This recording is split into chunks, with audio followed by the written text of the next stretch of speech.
Alhamdulillah. Alhamdulillahillazi an'ama alaina wahdana lil imani bidini Islam. Ashhadu an la ilaha illallah wahdahu la syarikalah. Wa ashhadu anna Muhammadan abduhu wa rasuluh la nabiyya ba'dah.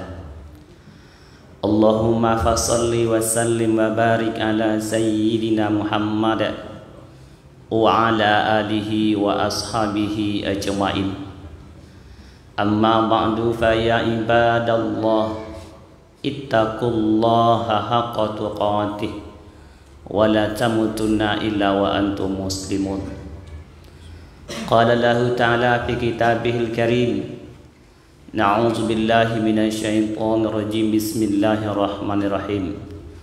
Wa aqimis shalah inna sholata tanha anil fahsya'i wal munkar. Hadirin sidang Jumat yang berbahagia, syukur kita kepada Allah Azza wa Jalla, kemudian berselawat kita kepada Nabi Muhammad sallallahu alaihi wasallam. Jemaah yang saya muliakan, barusan kita meninggalkan bulan Rajab, di mana bulan Rajab ini selalu kita memperingati tentang Isra dan Mi'raj. Isra dan Mi'raj ini inti yang sangat besarnya adalah berkaitan dengan solat. Solat 5 waktu yang diwajibkan kepada kita oleh Allah Azza wa Jalla.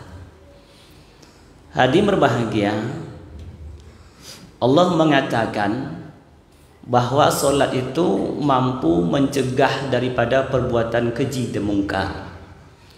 Inna sholata tanha anil fahsya'i wal munkar. Solat yang betul, solat yang benar akan mampu mencegah daripada perbuatan keji dan mungkar. Bahkan bukan hanya itu, Allah perintahkan kepada kita ketika dalam menghadapi masalah-masalah, maka kita diperintahkan untuk solat. Ya ayyuhallazina amanu sta'inu bisabri wassalah. Wahai orang-orang yang beriman, minta tolonglah kalian dengan sabar dan solat. Artinya apa? Solat ini merupakan solusi bagi orang yang beriman dalam setiap permasalahan-permasalahan. Hadirin berbahagia, banyak fadilah-fadilah solat yang dikandungkan dalam hadis, bahwa juga solat ini memberikan kedamaian, ketenangan. Tapi kenyataannya solat ini di tengah-tengah umat Islam kadang-kadang tidak membuahkan hasil. Ada orang yang solat tapi masih melakukan perbuatan keji dan mungkar. Ada orang yang solat tapi masih galau dalam kehidupan, tidak ada ketenangan, tidak ada kedamaian. Apanya yang salah? Padahal Rasulullah, Masya Allah, peristiwa yang terbesar, dan ini langsung diberikan oleh Allah kepada Rasulullah tentang amalan, tentang kewajiban. Dalam artian ini bukan main-main dalam solat ini. Kalau kita baca sejarah, orang-orang yang betul-betul telah dianggap betul solatnya oleh Allah, bisa menyelesaikan masalah dalam kehidupan. Tengoklah para sahabat Rasul, bagaimana solat ini mampu memberikan solusi bagi kehidupan-kehidupan. Satu orang sahabat ketika dia pergi akan berperang, dalam perjalanan solat, dalam perjalanannya tunggangannya, kudanya mati. Maka datang kawannya mengatakan, wahai Fulan, ayo bersamaku saja di atas kendaraanku. Maka kata sahabat yang tunggangnya mati ini, tidak usah, kamu duluan saja. Begitu ini perangkat meninggalkan yang kudanya mati, pemilik kuda yang mati ini lalu sholat. Begitu sholat 2 rakaat, dia berdoa kepada Allah, ya Allah, di lain waktu saya mungkin tidak membutuhkan ini kuda, tapi hari ini saya akan pergi berjuang dan berjihad. Ya Allah, tolong kau hidupkan kuda ini. Selesai sholat dia berdoa, tak lama setelah itu kuda itu langsung bergerak dan hidup seketika. Betapa hebatnya sholat ketika betul-betul diamalkan oleh orang-orang yang betul dalam sholat ini. Tapi hari ini bagi kita sholat tidak mendatangkan apa-apa dalam kehidupan. Hadirin berbahagia, bahkan sholat tidak memberikan ketenangan bagi kita dalam kehidupan. Kalau sholat saja di dunia tidak mendatangkan ketenangan bagi kita, bagaimana mungkin nanti kita sholat ini punya pengaruh dan memberikan kenyamanan kita di akhirat? Bagaimana mungkin? Di dunia saja sholat ini tak mampu membuat kita nyaman. Yang fitnahnya, yang ujiannya sangat sedikit dibandingkan kehidupan akhirat. Bagaimana sholat ini mampu nanti akan beri kenyamanan di akhirat kelak? Hadirin berbahagia, Nabi katakan, awalu ma yuhasabu bihi abdul yaumal qiyamah as-sholat. Fa iza soluhat sairu amalihi, fa iza fasadat sairu amalihi. Sholat di akhirat nanti bagi anak Adam atau seorang hamba adalah amalan yang pertama sekali dihisab. Ketika amalan sholat itu betul ya, maka akan berikan kebaikan seluruh amalan. Amalan diterima. Ketika sholatnya itu tidak betul dia, akan tertolak seluruh amalan. Maka di dunia juga seperti itu. Ketika sholat ini diterima oleh Allah, dia akan berikan kebaikan-kebaikan bagi manusia itu di dunia ini. Tapi ketika sholat itu tidak dipandang betul oleh Allah, dia tak punya pengaruh apa-apa. Man sholatan, siapa yang sholat kata Nabi, kemudian sholatnya tidak mampu mencegah daripada perbuatan keji dan mungkar, fala sholatalah, maka tidak ada sholat baginya. Artinya apa? Sholatnya tidak mempengaruhi apa-apa. Kenapa bisa seperti ini? Kita sudah sholat 5 waktu dalam sehari, tapi tidak mendatangkan kebaikan. Sholat ini bukan sembarang amalan, bahkan amalan yang terbesar yang dimiliki oleh umat Nabi Muhammad SAW. Bahkan bukan hanya umat Nabi Muhammad, seluruh nabi-nabi memberikan kewajiban sholat kepada pengikutnya. Tapi bagi kita saat ini sholat tak berpengaruh apa-apa. Hadirin berbahagia, maka inilah yang perlu kita koreksi. Ini yang perlu kita koreksi, bahwa dalam sholat manusia harus ada rasa ikhlas dalam kehidupannya. Dalam sholat itu ada jiwa keikhlasan, sehingga ketika keikhlasan dia berbuat betul-betul karena Allah. Bahkan bukan hanya betul-betul rindu dalam berjumpa dengan Allah Azza wa Jalla ketika dalam setiap amal-amalan, tidak terpaksa. Hari ini tidak adanya rasa ikhlas dalam amal-amal manusia, terutama sholat, seolah-olah dia terpaksa dalam sholat itu. Tengoklah betapa banyak hari ini manusia sholat semaunya dia saja. Nabi sudah sampaikan, Allah juga pesankan bahwa sholat yang terbaik itu bagi laki-laki adalah berjemaah di masjid. Tapi mana manusia yang melakukan, yang mengatakan mereka beriman bahwa mereka sholat di masjid?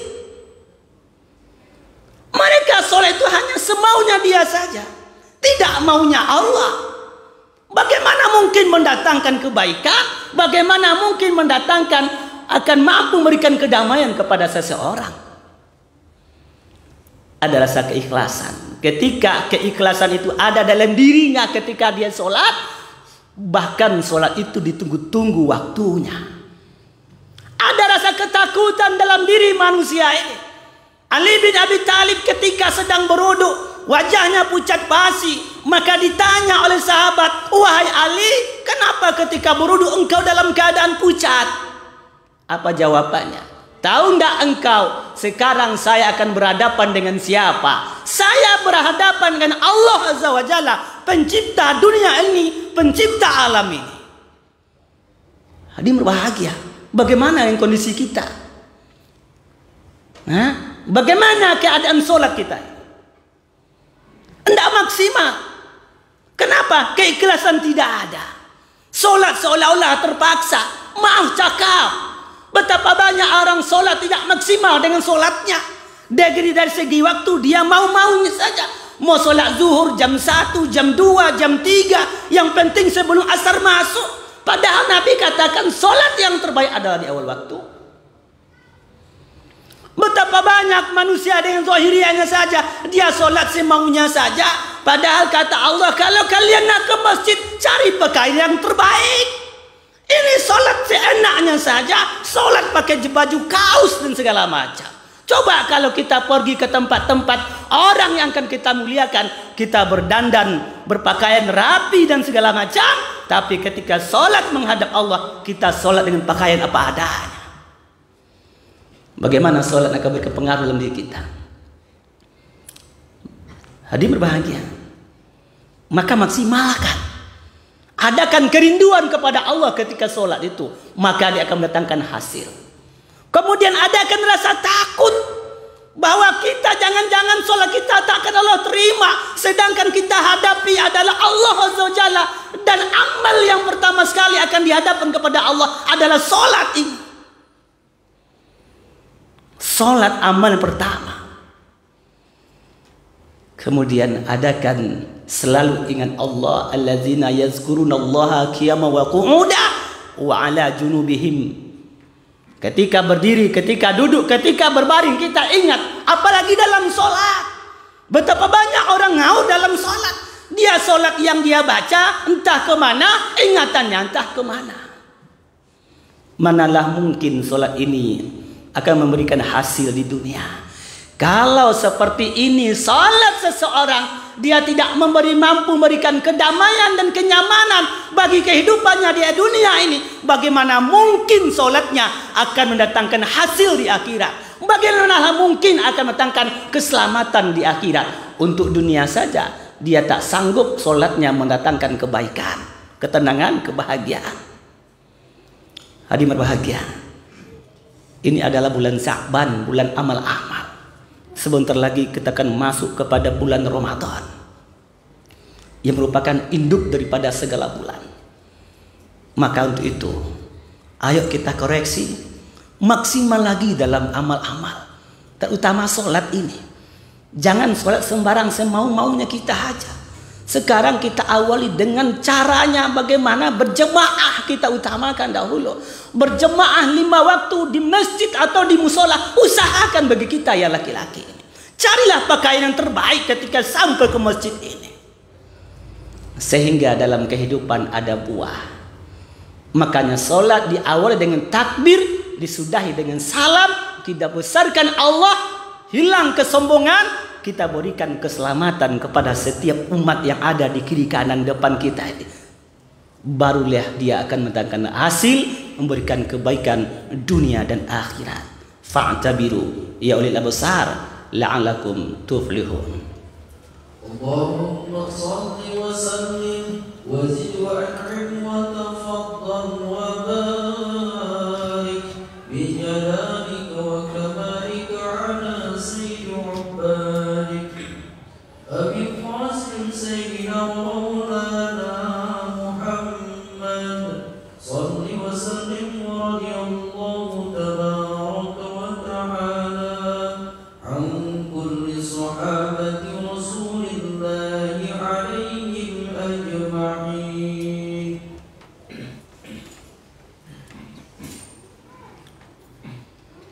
Alhamdulillah. Alhamdulillahilladzi hamdan katsiran kama amara. Ashhadu an la ilaha illallah wahdahu la syarikalah. Wa ashhadu anna Muhammadan abduhu wa rasuluh la nabiyya ba'dah. Allahumma fasalli wa sallim wa barik ala sayyidina Muhammad wa ala alihi wa ashabihi ajma'in. Amma ba'du fa ya ibadallah ittaqullaha haqqa tuqatih wa la tamutunna illa wa antum muslimun. Qala lahu ta'ala fi kitabihil karim Na'udzu billahi minasyaitonir rajim. Bismillahirrahmanirrahim. Innallaha wa malaikatahu yusholluna 'alan nabi. Ya ayyuhalladzina amanu shallu 'alaihi wa sallimu taslima. Allahumma shalli 'ala sayyidina Muhammad wa 'ala ali sayyidina Muhammad. Kama shallaita 'ala sayyidina Ibrahim wa 'ala ali sayyidina Ibrahim. Wa barik 'ala sayyidina Muhammad wa 'ala ali sayyidina Muhammad. Kama barakta 'ala sayyidina Ibrahim wa 'ala ali sayyidina Ibrahim. Innaka Hamidum Majid. Allahumma ighfir lana dzunubana wa liwalidina warhamhum kama rabbawna shighara. Allahumma ighfir lil mu'minina wal mu'minat wal muslimina wal muslimat al ahya'i minhum wal amwat. Allahumma inna nas'aluka ridhaka wal jannah wa na'udzubika min sakhatika wan nar. Allahumma barik lana fi Rajab wa Sya'ban wa ballighna Ramadan. Rabbana atina fid dunya hasanah wa fil akhirati hasanah wa qina azabannar. Ibadallah, innallaha ya'muru bil adli wa ihsan wa ita'i dzil qurba